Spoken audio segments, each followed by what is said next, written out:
आइए अब राजनीतिक कुंजी की बात करते हैं, जिसमें आज दो बड़ी खबरें हैं। एक खबर अयोध्या से, जहां धर्म ध्वज लहराया गया।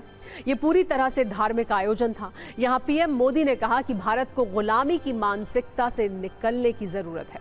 अयोध्या के इस आयोजन में राजनीति की कुछ छींटें भी हैं, कुछ टीका टिप्पणी भी हुई। दूसरी खबर पूरी तरह से राजनीतिक है। इसमें राजनीतिक आग की मात्रा काफी ज्यादा है। ये अयोध्या से करीब 1000 किलोमीटर दूर पश्चिम बंगाल के एक छोटे से इलाके बनगांव में घटित हुई, जहां राज्य की मुख्यमंत्री ममता बनर्जी ने कहा कि वो पूरे भारत में बीजेपी की नींव हिला देंगी। इन दोनों घटनाओं का राजनीतिक रूप से व्यापक असर होना तय है, वो भी तब जब 2026 में पश्चिम बंगाल और 2027 में यूपी में विधानसभा के चुनाव होने हैं।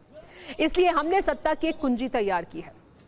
पहले पश्चिम बंगाल में हो रहे राजनीतिक धमाकों की बात करते हैं, जहां एसआईआर के नाम पर पक्ष और विपक्ष एक दूसरे पर राजनीतिक गोले दाग रहा है और मिटने मिटाने की बात कर रहा है। पश्चिम बंगाल में स्पेशल इंटेंसिव रिवीजन यानी एसआईआर चल रहा है और ये बात टीएमसी प्रमुख ममता बनर्जी को बिल्कुल पसंद नहीं आ रही है। इसके खिलाफ ममता बनर्जी ने आज नॉर्थ 24 परगना के बनगांव में एक बड़ी रैली की, जिसमें निशाने पर बीजेपी और चुनाव आयोग था।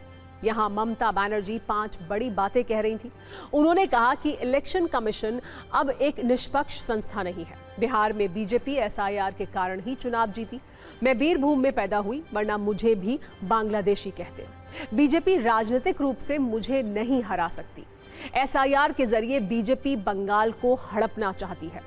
इतना ही नहीं, ममता बनर्जी ने इसे रैली में यह भी चुनौती दी कि अगर आप मुझे मारेंगे तो मैं पूरे भारत में आपको हिला दूंगी। डरो मत, मैं किसी को छूने नहीं दूंगी। उन्होंने ये भी कहा कि बीजेपी को बार बार कहती हूं, मेरे साथ खेलने की कोशिश मत करो।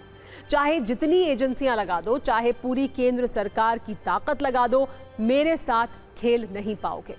बीजेपी ने ममता बनर्जी के भाषण की आलोचना की है।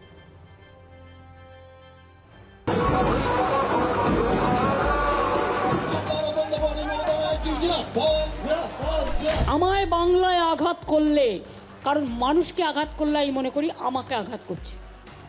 আমাকে আঘাত করলে আমি সারা ভারতবর্ষ হিলিয়ে দেব, এটা মাথায় রেখো।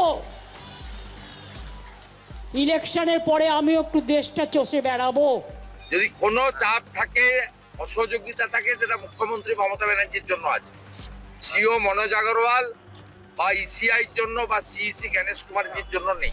বিহারেও বলেছিলেন খুশবইঠিয়া, ওখানে যা ইলেকশন করেছেন ওরা লড়তে পারেনি বেচারা, আপনাদের গেম ধরতে পারেনি। আর আমরা তো আপনাদের গেম দেখে অভ্যস্ত, তাই আমরা ধরে নিই A to Z।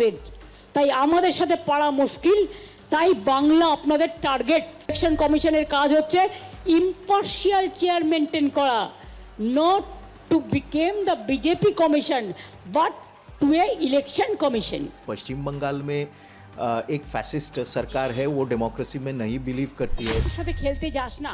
আমার সাথে খেলতে গেলে আমি যে খেলাটা খেলবো সেই খেলায় তোমরা আমাকে ধরতেও পারবে না, ছুঁতেও পারবে না, নাগালও পাবে না। সারা ভারত সরকার বসে থাকো, সব এজেন্সি নিয়ে বসে থাকো, কোটি কোটি টাকা খরচ করো, টাকা গুজে গুজে দাও, টাকা নেবে লোকে, তোমায় ভোট দেবে না। अभी उनको चाहिए ना वहाँ पर बांग्लादेशी जो आके रहे वेस्ट बंगाल में, जो वो लोग टीएमसी को वोट कर रहे हैं, उनको डर है कि इनका नाम अगर कट हो जाए तो कल सत्ता आने में मुश्किल आ सकती है। ममता बनर्जी की आज की ये रैली काफी महत्वपूर्ण कही जा सकती है। इसके दो बड़े कारण हैं। पहली वजह यह है कि जिस बनगांव इलाके में ममता बनर्जी की रैली हुई, वहां मतुआ समुदाय के लोगों की आबादी ज्यादा है। उन्हें बीजेपी का कोर वोटर माना जाता है। दूसरी वजह यह है कि एसआईआर के खिलाफ ममता की ये पहली रैली थी। वो अपने कार्यकर्ताओं को संदेश देना चाहती थी कि डरना नहीं है। कुल मिलाकर ये कहा जा सकता है कि पश्चिम बंगाल में आज ममता बनर्जी के बयानों से जो राजनीतिक धमाके हुए हैं, ये शुरुआत है। शुरुआत इसलिए क्योंकि पीएम मोदी पहले ही कह चुके हैं कि बिहार से गंगा नदी बंगाल जाती है। उनका संकेत साफ था कि बिहार के बाद पश्चिम बंगाल बीजेपी के टारगेट पर है।